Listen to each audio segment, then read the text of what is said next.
j'ai été séduit tout de suite par l'équipe, par le dynamisme et par l'idée de promouvoir le mécénat.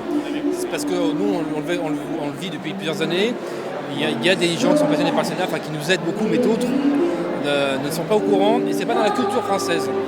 Il ne s'agit pas je ne crois pas que ce salon a pour but de dire faisant comme aux États-Unis par exemple, mais il y a quand même créant des liens entre l'entreprise et la culture et l'humanitaire aussi.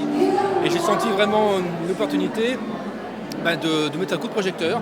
Et puis l'idée de faire à la fois un salon et un festival, c'est vrai que c'était original et ça nous a séduit tout de suite. Vous savez que c'est une prise de risque, c'est un premier événement. On a foncé et je souhaite longue vie au festival et au salon festival. Merci beaucoup. Moi, je crois que la première motivation, d'abord, ça a été l'équipe. J'ai flashé sur cette équipe de garçons super dynamiques et je me suis surtout retrouvée dans cet enthousiasme. L'enthousiasme de faire des choses et d'entreprendre. Donc voilà, ce sont des vrais entrepreneurs, Fabien, Bruno, Pierre et toute leur jeune équipe. Ça, c'est le premier point. Puis le deuxième, c'est que le mécénat, forcément, c'est une question qui nous touche au Printemps de Pérouge, puisqu'on a, nous, une politique de partenariat privé historiquement durable, en tout cas ancrée et assez forte et gagnante, comme on dit.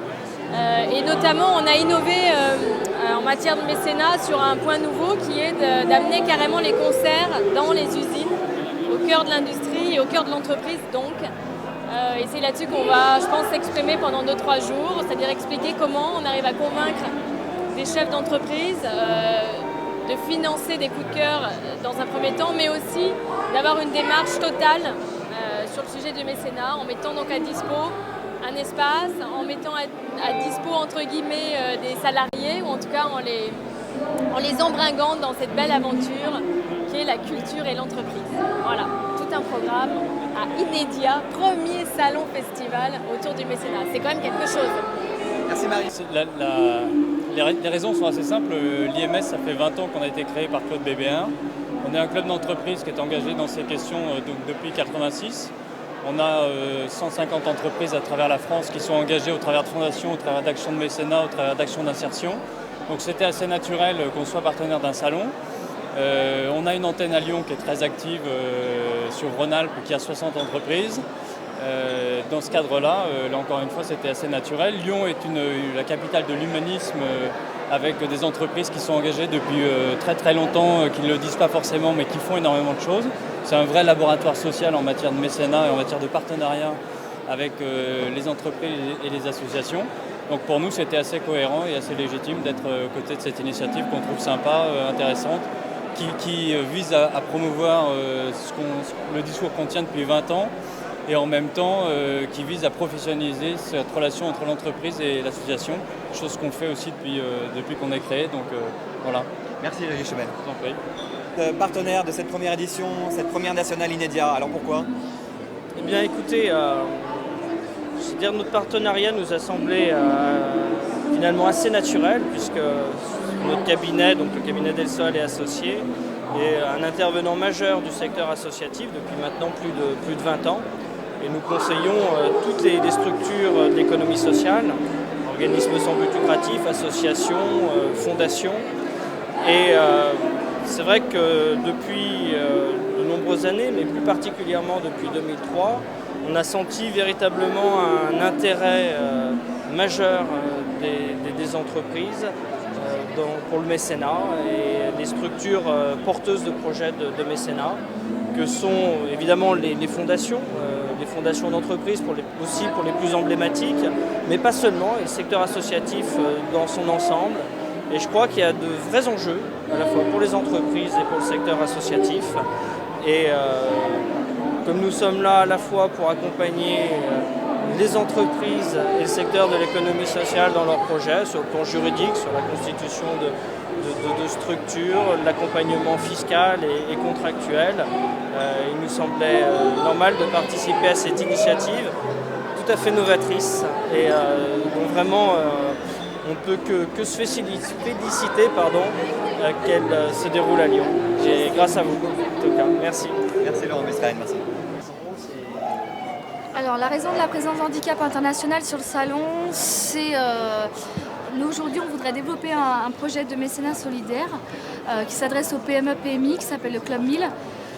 Le Club 1000, c'est collecter 1 000 € de 1000 entreprises PME-PMI avec comme but de monter un centre orthopédique au Sierra Leone en ce moment. Donc il nous manque 100 membres pour pouvoir monter ce centre orthopédique.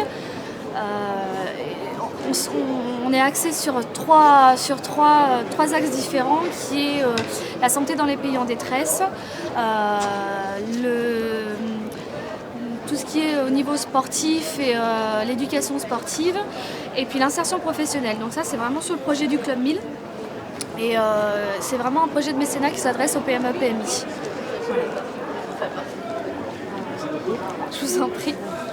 Le but de l'association, c'est de partager toute l'information à tout ce qui est monde humanitaire. Et donc dans le cadre de ce partage d'informations, on organise le 2e Salon national de l'humanitaire qui va avoir lieu du 18 mai au 20 mai 2006 cette année à Cergy-Pontoise en région parisienne. Et donc c'est un événement qui a pour but vraiment de rassembler tous les acteurs de la solidarité internationale, donc les ONG, associations, le grand public, les partenaires privés, les fondations. Et donc dans ce cadre-là, on attend 150 exposants et 10 000 visiteurs. Et qu'est-ce que je peux vous dire de plus? On va faire pas mal d'animations comme la planète solidarité, où les gens vont pouvoir venir sur des pans de murs mettre des petites pastilles sur tous les continents pour indiquer les actions où ils opèrent actuellement.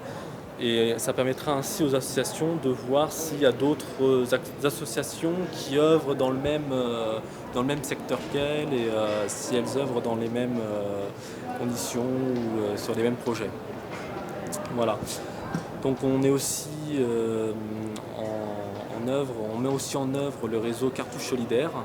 Donc c'est un réseau de collecte de cartouches de jet d'encre et d'imprimantes laser et jet d'encre. Et on récolte cet argent et on récolte les cartouches et tout l'argent des cartouches récoltées va à des œuvres humanitaires. Voilà, donc en fait les cartouches sont recyclées, donc elles sont démontées, réparées, remises en état de service et remises dans le service de distribution. Donc ça a 2 objectifs, de protéger bien sûr l'environnement et aussi de financer des projets humanitaires. Donc voilà. Puis la dernière partie, c'est le site internet, donc collectifasa.org. Donc c'est le portail de la solidarité internationale, où dessus on peut retrouver l'annuaire des ONG par type d'intervention, par pays d'activité aussi.